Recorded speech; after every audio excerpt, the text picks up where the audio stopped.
Yang ada di pikiran kita kan asumsi sebenarnya, teman-teman.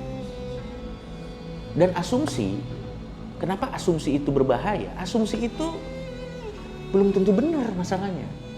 Dan kadang ketimbang ngelihat faktanya dia udah di sini, kita menyerah sama apa yang udah ada di pikiran kita yang belum tentu benar kan? Menurut gua jadinya, pardon my language, konyol kan?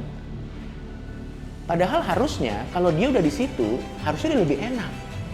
Karena kita nggak perlu lagi, kecuali konteksnya adalah lo dikasih tugas kumpulkan 100 orang untuk mendengarkan. Nah itu ribet kan?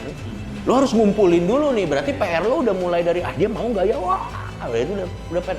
Tapi kalau meetingnya udah di set, tempat duduknya udah ada, tempat duduk dia udah nyaman, percayalah dia datang ke sana juga sudah pengen untuk mendengarkan kita. Jadi niat kita untuk memberikan informasi, niat mereka juga untuk mendengarkan informasi gitu. Nah akhirnya dengan poin ini harusnya nervous kalian agak berkurang. Kadang kita suka skip bagian itunya. Yang kita pikirin adalah bukannya bahwa mereka di sini udah mau mendengarkan kita, tapi yang kita pikirin malah adalah kayak anjir gue dinilai nih, anjir nanti kalau gue salah ngomongnya gimana. Nah akhirnya jadi salah, kita malah menggunakan energi kita yang harusnya bisa kita pakai untuk menyampaikan informasi dengan benar untuk mikirin asumsi yang ada di kepala kita sebenarnya. So basically teman-teman, public speaking itu gue bisa bilang beberapa persen sebelum kita berbicara mengenai teknis itu lebih ke diri kita sendiri.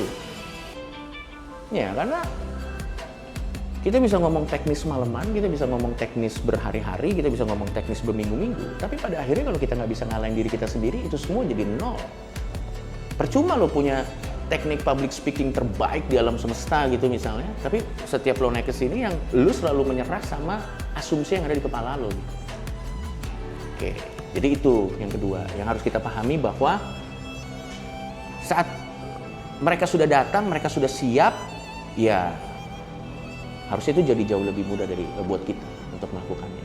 Nah, sekarang tinggal bagaimana kita memastikan 1 menit atau 2 menit pertama di presentasi kita atau apapun lah itu konteksnya pada saat kita sedang melakukan public speaking itu engaging.